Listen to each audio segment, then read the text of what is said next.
What's up, y'all? Welcome to Kick Punch. Wanted to throw together a quick video on how to prep a model for 3D printing. Let's say you grab the model online and you want to get it shelled and scaled and all that fun stuff. So we're going to go over that in this quick video today. And yeah, so if you like, comment, and subscribe, it will help me greatly.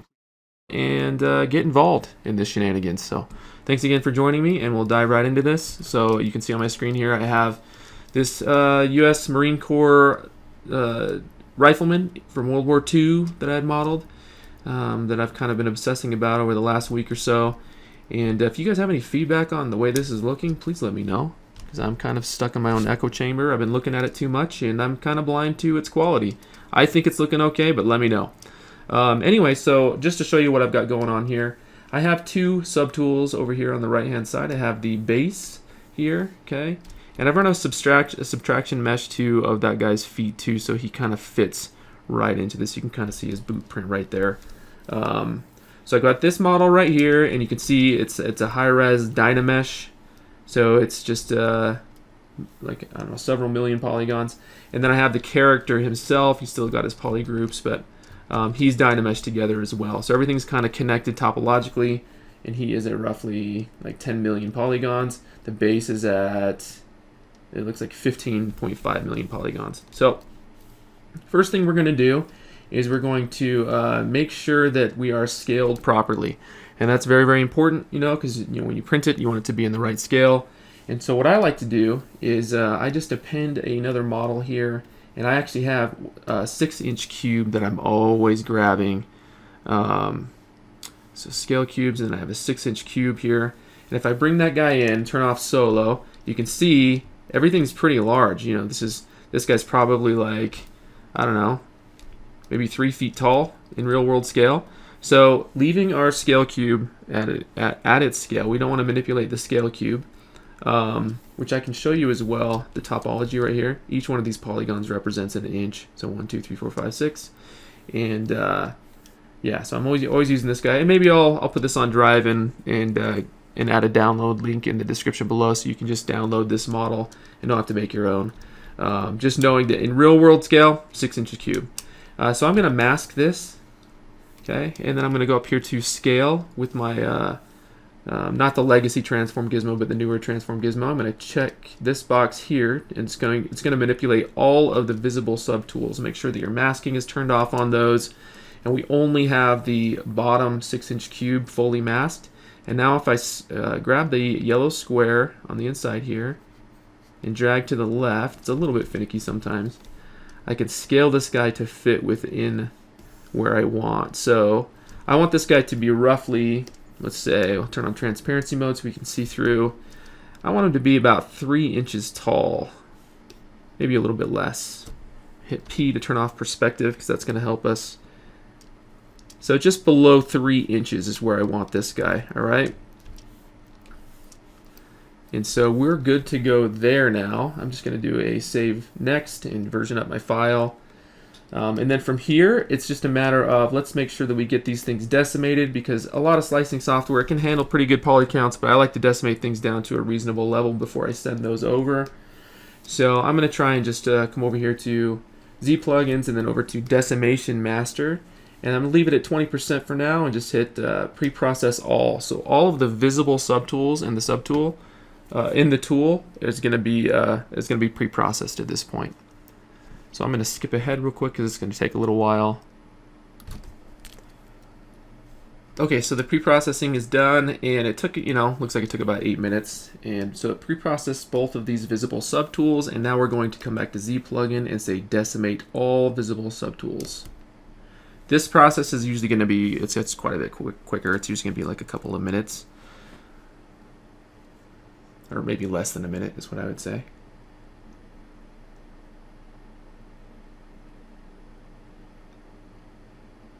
Okay, awesome. Yeah, it actually only took 15 seconds. So we're good there. So now this is decimated, and you may be asking yourself, why haven't we done any shelling? Because sometimes it's beneficial to shell your model, especially if you're printing in resin, to kind of cut down on the material costs. But we're going to do that on the Chitubox side. I think that's how you say that. I don't know how you say it. But you can see if I do it, like, I turn on Turn on double here. You see there's no inner shell here. Okay, so it's just a solid print, which is totally fine to print if you're not worried about your resin expenses. But anyway, so now we've got this guy decimated to a reasonable poly count. We've got it scaled, and now it's just the process of exporting. I'm going to rename this as well to Marine Kneeling. I think that's how you spell kneeling. It looks really weird to me for some reason. And then I'm gonna call this Marine Kneeling Base, because I have a Marine that's standing, and I want to get those named properly. Just gonna drop the 6-inch cube. Actually, you know, I'll keep that down at the bottom. I'm gonna append a sphere and then send that to the very top and use that as my new. It's just really just to inherit the name of the file, which is, I don't know, it's really annoying. I hate it. But I've called this Marine Rifleman Squat Pose 2-print decimated. I'm just creating the longest possible name I can, and I'm just going to save over that.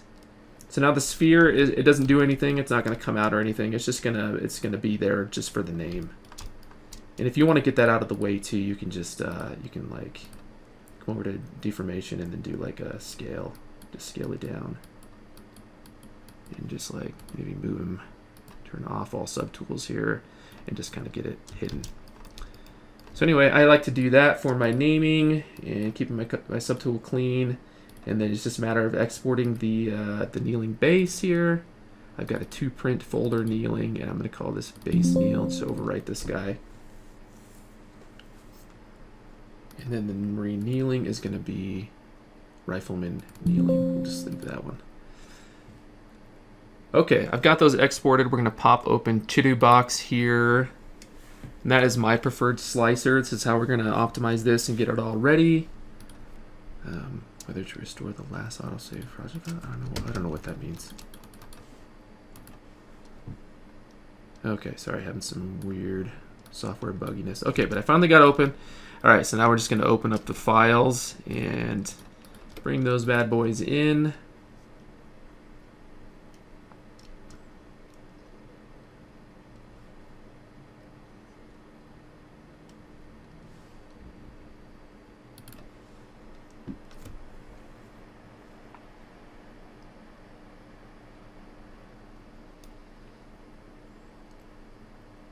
Okay, so I got both of these guys. They're looking a little bit large to me. I think I'm gonna go back to Zbrush and scale these down, but I'll skip ahead. Okay, so I've gone back to Zbrush and scaled to where I wanted it and brought them back into Chitubox.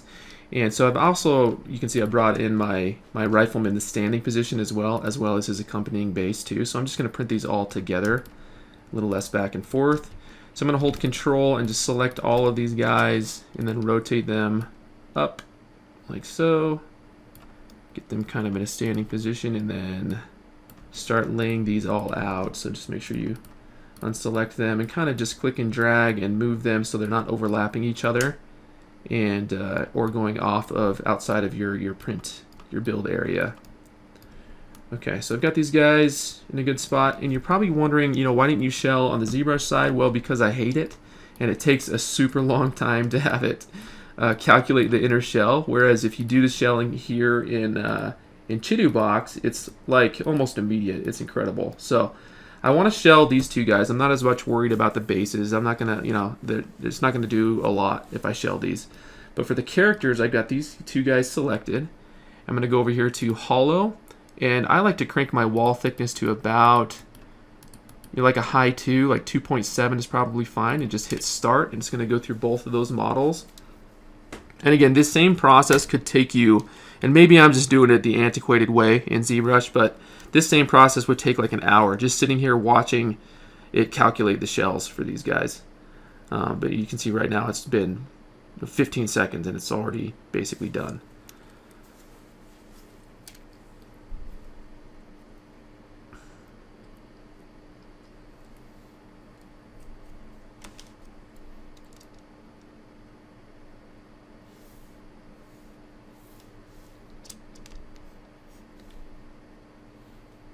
Okay, so you see that it's loaded in the inner shell. You can kind of see the space in there. And obviously, maybe the wall thickness is a little bit too much, but I kind of like to keep it that way. And then from here, we actually just need to create a release, dig a hole. I'm going to keep that a smaller diameter and just try to put it in a very obscure location. It's a little bit tricky with some of these guys. Oh my gosh, my navigation is all over the place. Sorry, I'm trying to remember Chitubox navigation here. I don't know what zoom is.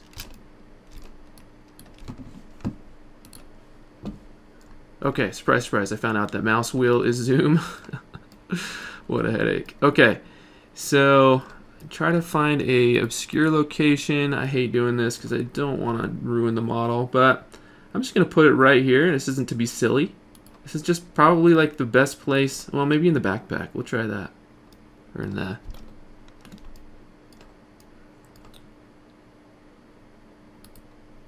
My goodness, what a mess. So if it can't find enough of a surface area to do that on, it's just going to keep borking. I'm going to try 1.5 and then just give it, oh, right there. That worked perfectly. So that worked in the bottom of the pack there. And then for this guy, we'll try just, I don't know, gosh dang it. Maybe like right up in here on the inside of this. And honestly, like this hole you can fill later on, you know, with some epoxy putty or whatnot. Ooh, maybe in the bottom of his knee. That'd be perfect. Okay, we'll do that because his knee's already going to be hidden anyway. Awesome. So now the resin has a place to drain. That you might be asking yourself, like, when resin cures, as UV hits it, as it inevitably will, UV is going to get in and it's going to continue to cure this thing even after you've printed it.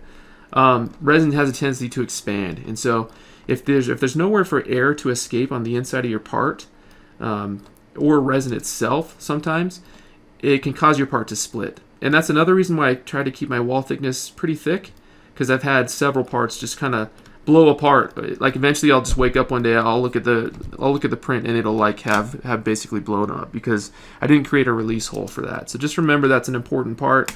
I know it's kind of crappy, but after you've done your post curing and everything, you can fill in those holes and try to make it work from there. But initially, I always recommend doing a release hole for the resin. So let's see here.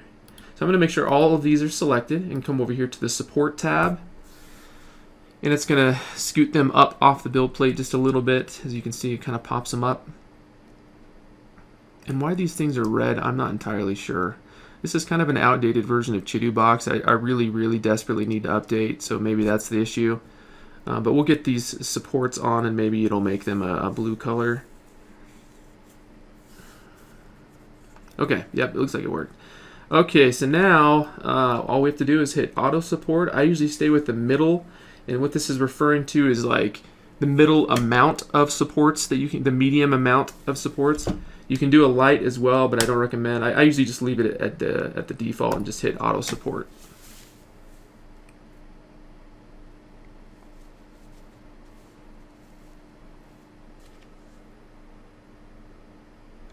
Cool. All right, so we've got everything supported, and if you're curious about my support settings, I actually use these support settings from Uncle Jesse on YouTube. I don't know if any of you have been over there. His channel is awesome, and he is so good at helping you work through, you know, what kinds of resins should I be using for this, and what kind of print support settings should I be using, and he shares everything too. He's very, very open, and so he actually shared his config file for these supports, and so I just loaded those in, and it's surprising how rarely I experience print failures now that I'm using his support settings. So I can't recommend those enough.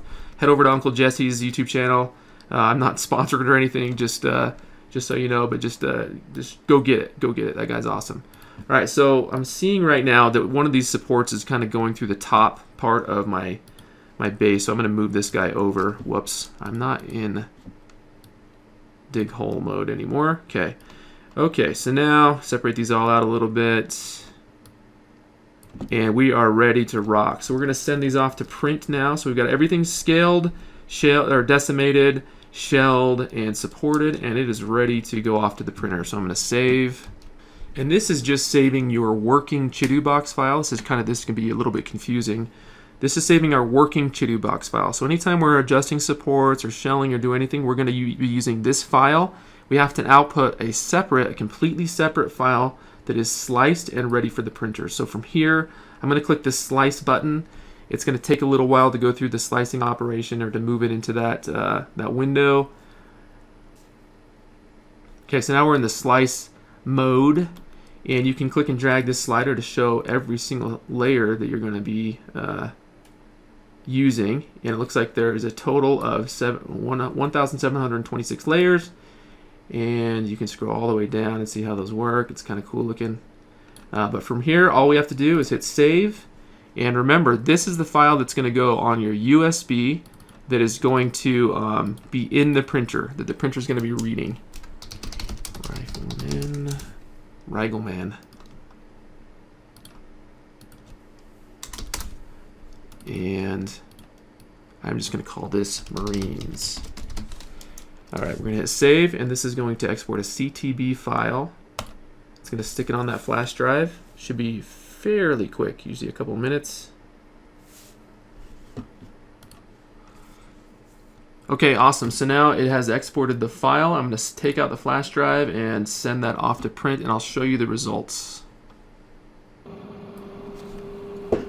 So I'll be printing this in the tan resin from Elegoo on my Saturn II, showing you breaking the parts off of the flex plate and cleaning up the supports. See that everything worked nicely. They're nice and shelled. And these are just some of the beauty shots. Eventually I'll get to painting these. It usually takes forever to paint stuff, but someday I'll get to it and I'll do a nice turnaround, maybe upload it as a short. Anyways, thanks for joining me. Please like, comment, and subscribe, and we'll see you in the next video.